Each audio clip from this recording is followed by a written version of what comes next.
नमस्कार दोस्तों, स्वागत है आपका बिहार जीके विद किरण में। आज हम लेके आए हैं भौतिकी के टॉप 50 सबसे महत्वपूर्ण प्रश्न जो सीधे पूछे जाते हैं बिहार पुलिस, एसएससी और बीपीएससी जैसे एग्जाम में। वीडियो को पूरा देखिए क्योंकि हर सवाल आपको सिलेक्शन के करीब ला सकता है। अगर आप मेरे चैनल पर नए हैं तो प्लीज़ सब्सक्राइब कर लीजिए और अपने दोस्तों के साथ शेयर कर लीजिए। चलिए आज का सेशन स्टार्ट करते हैं। आज का फर्स्ट क्वेश्चन हो जाएगा आपका, गति का पहला नियम किसके द्वारा दिया गया था? गति के पहला नियम किसके द्वारा दिया गया था? ऑप्शन ए में है गैलीलियो, बी में है आपका न्यूटन, सी में आपका आइंस्टाइन, डी में आपका फेराडे। तो गति का पहला नियम किसके द्वारा दिया गया था? इसका सही आंसर क्या हो जाएगा? तो इसका सही आंसर हो जाएगा option number B, newton. Newton के द्वारा आपका गति का पहला नियम दिया गया था। चलिए आगे बढ़ते हैं क्वेश्चन नंबर 2 की ओर।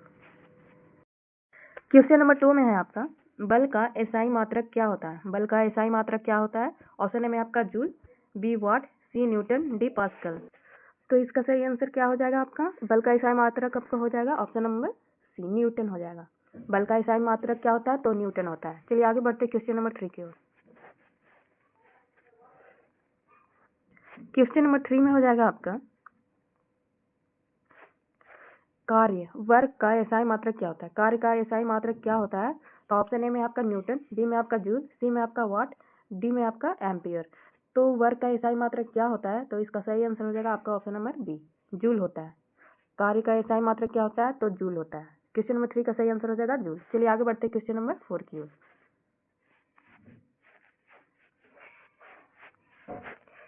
क्वेश्चन नंबर 4 में हो जाएगा आपका, ऊर्जा संरक्षण का सिद्धांत क्या कहता है? ऊर्जा संरक्षण का सिद्धांत क्या कहता है? ऑप्शन ए में ऊर्जा उत्पन्न की जा सकती है, बी ऊर्जा नष्ट की जा सकती है, सी ऊर्जा को ना उत्पन्न किया जा सकता है ना रूपांतरित, डी उपरोक्त सभी। तो ऊर्जा संरक्षण का सिद्धांत क्या है? तो क्वेश्चन नंबर 4 का सही आंसर हो जाएगा ऑप्शन नंबर सी, ऊर्जा को ना उत्पन्न किया जा सकता है ना ही रूपांतरित किया जा सकता है।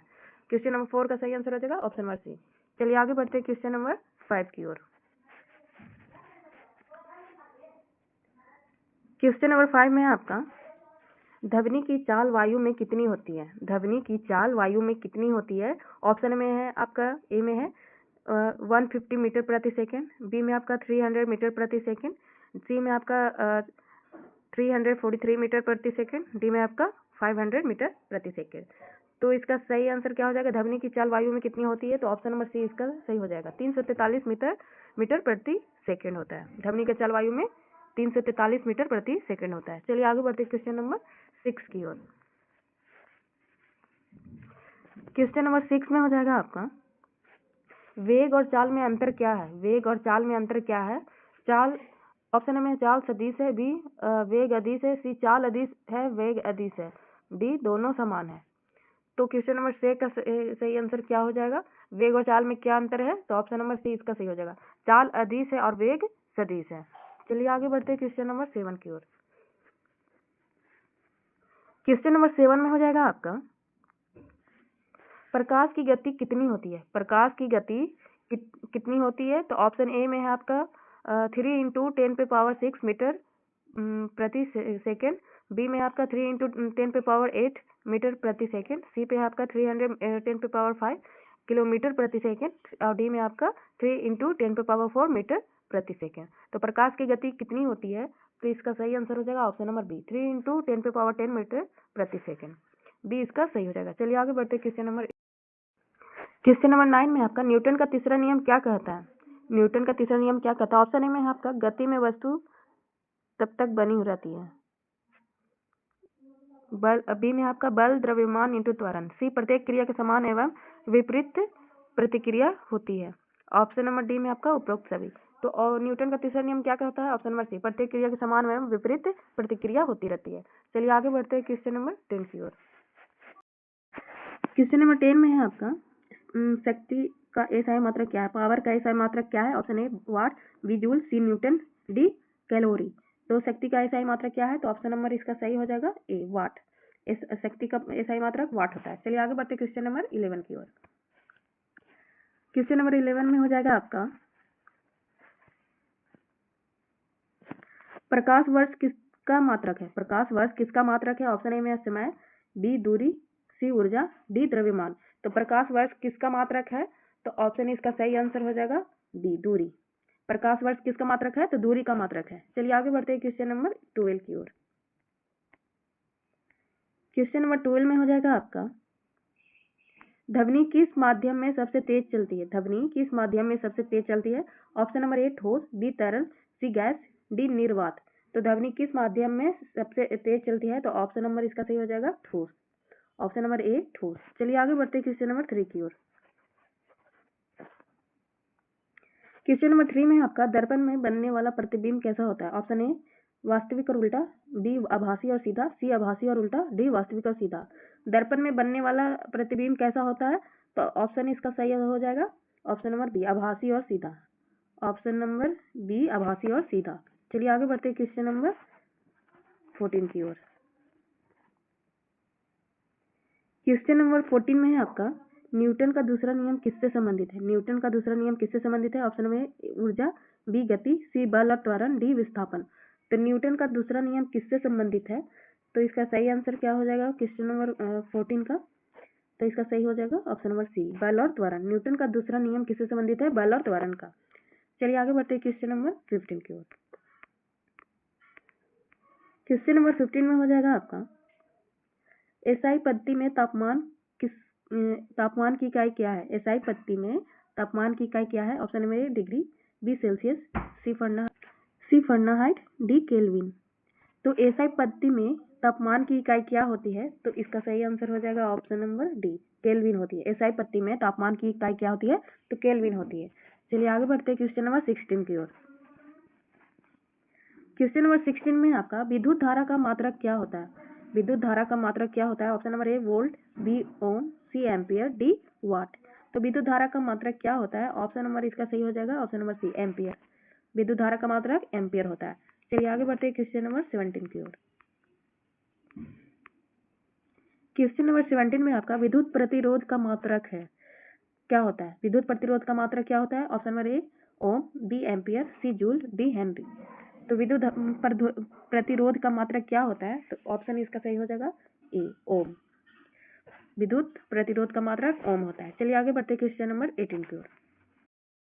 क्वेश्चन नंबर 18 में है आपका, गुरुत्वाकर्षण स्थिरांक जी का मात्रक क्या है? गुरुत्वाकर्षण स्थिरांक जी का मात्रक क्या है? ऑप्शन इसमें दिया हुआ है nm² by kg square, B में आपका है मीटर प्रति सेकंड स्क्वायर, सी में आपका है kg मीटर प्रति सेकंड, डी में आपका एन प्रति kg। तो इसका सही आंसर क्या हो जाएगा? आप सभी कमेंट्स में बताइएगा और एक बार जरूर लाइक कर दीजिएगा सेशन को। अगर आप मेरे चैनल पे हैं जरूर सब्सक्राइब कीजिएगा और अपने दोस्तों के साथ शेयर करिएगा। चलिए आगे बढ़ते हैं क्वेश्चन नंबर 19 की ओर। क्वेश्चन नंबर 19 में है आपका, गति का एसआई इकाई क्या है? गति का एसआई इकाई क्या है? ऑप्शन नंबर ए मीटर प्रति सेकंड, बी में आपका मीटर प्रति सेकंड स्क्वायर, सी में आपका किलोमीटर प्रति घंटा और डी में आपका सेंटीमीटर प्रति सेकंड। तो गति का एसआई मात्रक क्या होता है? तो इसका सही आंसर हो जाएगा ऑप्शन नंबर ए मीटर प्रति सेकंड। गति का एसआई मात्रक मीटर प्रति सेकंड। चलिए आगे बढ़ते हैं क्वेश्चन नंबर 20 की ओर। क्वेश्चन नंबर 20 में हो जाएगा आपका, दाब का एसआई मात्रक क्या है? दाब का एसआई मात्रक क्या है? Option A joule, B pascal, C newton, D watt. तो दाब का एसआई मात्रक क्या हो जाएगा? इसका सही आंसर हो जाएगा ऑप्शन नंबर बी पास्कल। दाब का एसआई मात्रक क्या है? तो पास्कल है। चलिए आगे बढ़ते हैं क्वेश्चन नंबर 21 की ओर। क्वेश्चन नंबर 21 में आपका, ध्वनि किस प्रकार की तरंग होती है? ध्वनि किस प्रकार की तरंग होती है? ऑप्शन ए में अनुप्रस्थ, बी अनुदैर्घ्य, सी आंतरिक, डी दोनों, बी और सी। ध्वनि किस प्रकार की तरंग होती है? तो ऑप्शन नंबर डी इसका सही हो जाएगा दोनों, बी और सी, अनुदैर्घ्य और यांत्रिक। ध्वनि किस प्रकार की तरंग होती है? तो ऑप्शन नंबर बी और सी सही हो जाएगा, अनुदैर्घ्य और यांत्रिक। चलिए आगे बढ़ते क्वेश्चन नंबर 22 की ओर। क्वेश्चन नंबर 22 में है आपका, विद्युत धारा मापने का यंत्र कौन सा है? विद्युत धारा मापने का यंत्र कौन सा है? ऑप्शन ए में है वोल्ट मीटर, बी ओम मीटर, सी ए मीटर, डी गैल्वेनोमीटर। तो विद्युत धारा मापने का यंत्र कौन सा है? तो इसका सही आंसर हो जाएगा ऑप्शन नंबर सी ए मीटर। विद्युत धारा मापने का यंत्र ए मीटर होता है। चलिए आगे बढ़ते क्वेश्चन नंबर 23 की ओर। क्वेश्चन नंबर 23 में आपका, पृथ्वी पर किसी वस्तु का भार क्यों घटता है? पृथ्वी पर किसी वस्तु का भार क्यों घटता है? ऑप्शन ए में है वायु दाब के कारण, बी गुरुत्वाकर्षण बल के कारण, सी ऊष्मा के कारण, डी तापमान के कारण। पृथ्वी पर किसी वस्तु का भार क्यों घटता है? तो ऑप्शन ए इसका सही आंसर हो जाएगा बी, गुरुत्वाकर्षण बल के कारण। गुरुत्वाकर्षण बल के कारण आपका पृथ्वी पर किसी भी वस्तु का भार घट जाता है। चलिए आगे बढ़ते हैं क्वेश्चन नंबर 24 की ओर। क्वेश्चन नंबर 24 में आपका विद्युत धारा के प्रभाव में चुंबकत्व उत्पन्न करने की खोज किसने की? विद्युत धारा के प्रभाव से चुंबकत्व उत्पन्न करने की खोज किसने की? तो ऑप्शन ए में है न्यूटन, बी फैराडे, सी ऑस्टेड, डी हेनरी। विद्युत धारा प्रभाव का चुंबकत्व उत्पन्न करने की खोज किसने की? तो ऑप्शन इसका सही हो जाएगा ऑप्शन नंबर सी, ऑस्टेड। विद्युत धारा के प्रभाव से चुंबकत्व उत्पन्न करने की खोज किसने की? तो ऑस्टेड ने की। चलिए आगे बढ़ते क्वेश्चन नंबर 25 की ओर। क्वेश्चन नंबर 25 में आपका रेडियो तरंगों की खोज किसने की? रेडियो तरंगों की खोज किसने की? ऑप्शन नंबर ए में है मार्कोनी, बी हर्ट्ज, सी मैक्सवेल, डी न्यूटन। तो रेडियो तरंगों की खोज किसने की? इसका सही आंसर हो जाएगा आपका option number B, hertz. Radio तरंगों की खोज किसने की? तो हर्ट्ज ने की, ऑप्शन नंबर बी। चलिए आगे बढ़ते हैं क्वेश्चन नंबर 26 की ओर। क्वेश्चन नंबर 26 में आपका बिजली का बल्ब किस सिद्धांत पर कार्य करता है? बिजली का बल्ब किस सिद्धांत पर कार्य करता है? ऑप्शन नंबर ए प्रतिरोध की गर्मी, बी चुंबकीय प्रभाव, सी रेडियोधर्मिता, डी अपवर्तन। तो बिजली का बल्ब किस सिद्धांत पर कार्य करता है? तो इसका सही आंसर हो जाएगा ऑप्शन नंबर ए, प्रतिरोध की गर्मी के प्रभाव पे काम करता है। बिजली का बल्ब किस सिद्धांत पे कार्य करता है? तो प्रतिरोध की गर्मी से। ऑप्शन नंबर ए इसका सही हो जाएगा। चलिए आगे बढ़ते क्वेश्चन नंबर 27 की ओर। क्वेश्चन नंबर 27 में आपका साइकिल चलाने वाला ब्रेक लगाने पर रुकता है, यह किस बल के कारण होता है? साइकिल चलाने वाला ब्रेक लगाने पर रुकता है, यह किस बल के कारण होता है? ऑप्शन नंबर ए गुरुत्वाकर्षण, बी चुंबकीय, सी घर्षण, डी बल। तो 27 का सही आंसर क्या हो जाएगा? साइकिल चलाने वाला ब्रेक लगाने पर रुकता है, तो इसका सही आंसर हो जाएगा ऑप्शन नंबर सी, घर्षण के कारण। इसका ऑप्शन नंबर सी हो जाएगा घर्षण के कारण। क्वेश्चन नंबर 28 में आपका रेफ्रिजरेटर में कौन सी गैस होती है? ए हाइड्रोजन, बी ऑक्सीजन, सी न्यूट्रॉन, डी हीलियम। तो इसका सही आंसर क्या हो जाएगा 28 का? ऑप्शन नंबर सी हो जाएगा, फ्रियोन। रेफ्रिजरेटर में फ्रियोन गैस होती है। चलिए आगे बढ़ते हैं क्वेश्चन नंबर 29 की ओर। क्वेश्चन नंबर 29 में आपका किसी वस्तु की द्रव्यमान क्या दर्शाता है? किसी वस्तु की द्रव्यमान क्या दर्शाता है? ऑप्शन ए में आपका स्थान, बी ऊर्जा, सी संवेग, डी पदार्थ की मात्रा। तो किसी वस्तु की द्रव्यमान क्या दर्शाता है? तो 29 का सही आंसर हो जाएगा आपका ऑप्शन नंबर डी, पदार्थ की मात्रा। किसी वस्तु की द्रव्यमान क्या दर्शाता है? तो पदार्थ की मात्रा। चलिए आगे बढ़ते हैं क्वेश्चन नंबर आपका 30 देखते हैं। क्वेश्चन नंबर 30 में है आपका ओम का नियम किससे संबंधित है? ओम का नियम किससे संबंधित है? ऑप्शन ए ताप, बी गति, सी विद्युत, डी दाब। तो ओम का नियम किससे संबंधित है? तो इसका सही आंसर हो जाएगा आपका ऑप्शन नंबर इसका सही हो जाएगा सी, विद्युत। ऑप्शन नंबर इसका सही हो जाएगा सी, विद्युत। चलिए आगे बढ़ते हैं क्वेश्चन नंबर 31 की ओर। क्वेश्चन नंबर 31 में आपका संकेतिक वेग को अंग्रेजी में क्या कहते हैं? Option number A velocity, B acceleration, C speed, D में आपका इंस्टेंटेनियस वेलोसिटी। तो संकेतिक वेग को अंग्रेजी में क्या कहते हैं? तो इसका सही आंसर हो जाएगा option number D, instantaneous velocity. चलिए आगे बढ़ते हैं क्वेश्चन नंबर 32 की ओर। क्वेश्चन नंबर 32 में है आपका लेंस में बनने वाला प्रतिबिंब किस पर निर्भर होता है? लेंस में बनने वाला प्रतिबिंब किस पर निर्भर होता है? तो ऑप्शन ए में है लेंस की दूरी पर, बी में है आपका वस्तु की स्थिति पर, सी में आपका लेंस के प्रकार पर, डी सभी।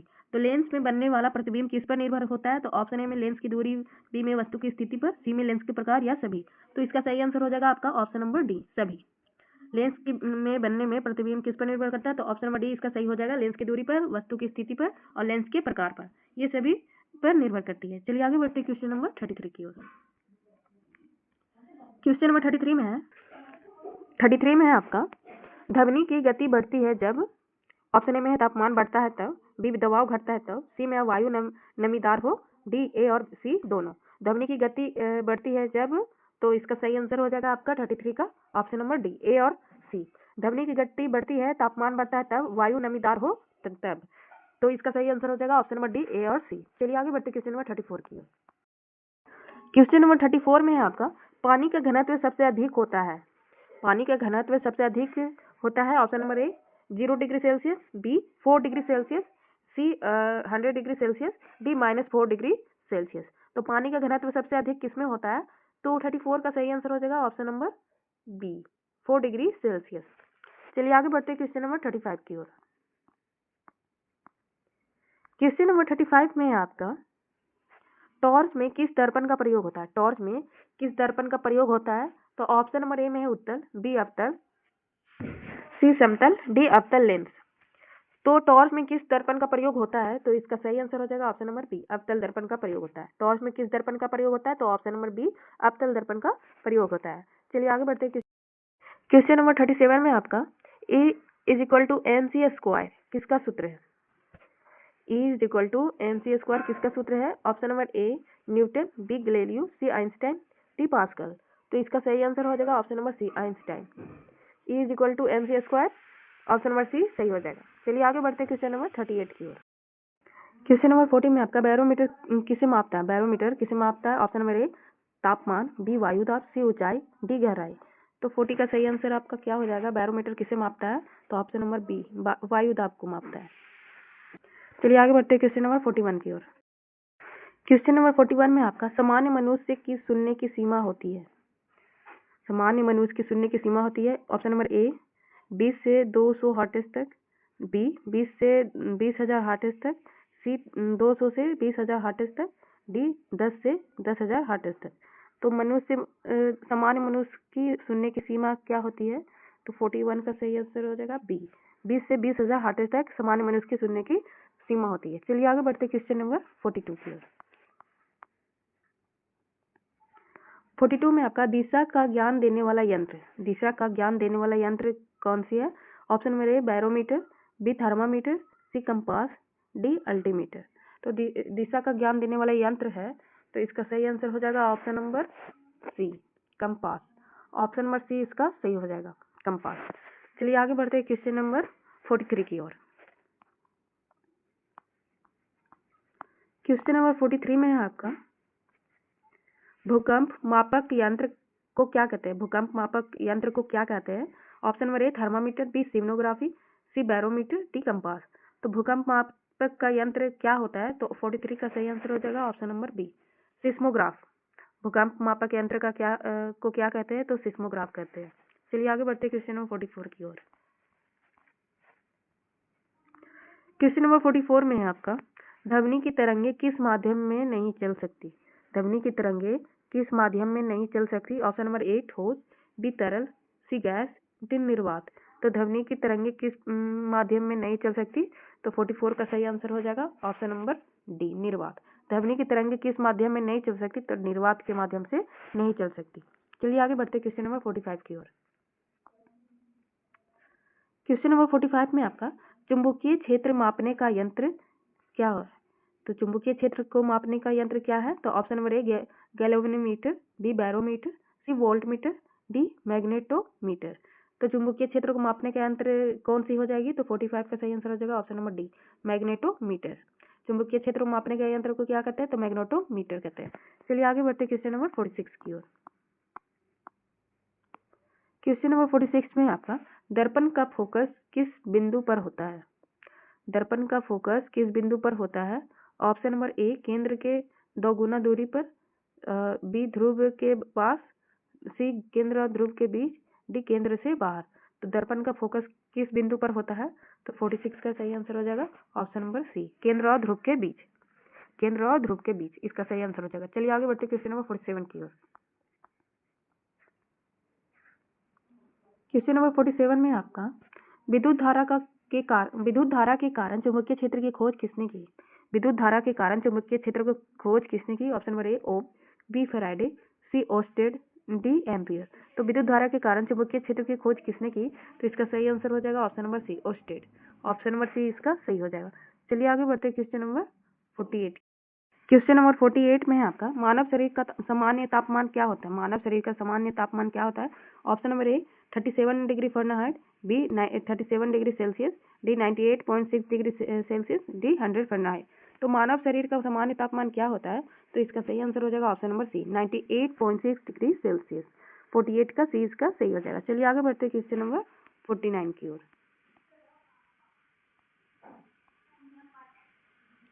क्वेश्चन नंबर 49 में है आपका, ऊर्जा का रूपांतरण किस नियम पर आधारित है? ऊर्जा का रूपांतरण किस नियम पर आधारित है?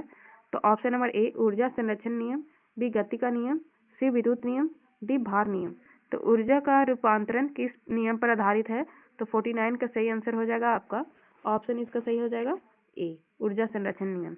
ऊर्जा का रूपांतरण किस नियम पर आधारित है? तो ऑप्शन नंबर ए ऊर्जा संरक्षण नियम। चलिए आगे बढ़ते हैं क्वेश्चन नंबर 50 की ओर।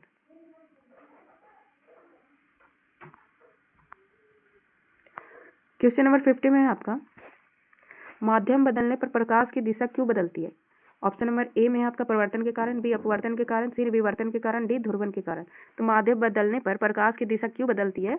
तो इसका सही आंसर आपका हो जाएगा ऑप्शन नंबर बी अपवर्तन के कारण। माध्यम बदलने पर प्रकाश की दिशा क्यों बदलती है? तो अपवर्तन के कारण बदलती है। तो इसका सही आंसर हो जाएगा ऑप्शन नंबर बी। तो दोस्तों ये था आपका मोस्ट इंपॉर्टेंट 50 क्वेश्चन फिजिक्स के, जो कि आपके बिहार पुलिस बीपीएससी जैसे एग्जाम के लिए बहुत इंपॉर्टेंट होने वाले हैं। तो इसे जरूर रिवीजन कर लीजिएगा और कमेंट्स में जरूर बताइए कि आपके कितने आंसर सही हुए। तो आप मेरे इस सेशन को जरूर लाइक कीजिएगा, अपने दोस्तों के साथ शेयर कर लीजिएगा। अगर मेरे चैनल पर नए हैं तो प्लीज़ सब्सक्राइब कर लीजिएगा और बेल आइकन को जरूर क्लिक कीजिएगा। मिलते हैं अगले वीडियो में, तब तक के लिए अपना ख्याल रखिए और पढ़ते रहिए। जय हिंद।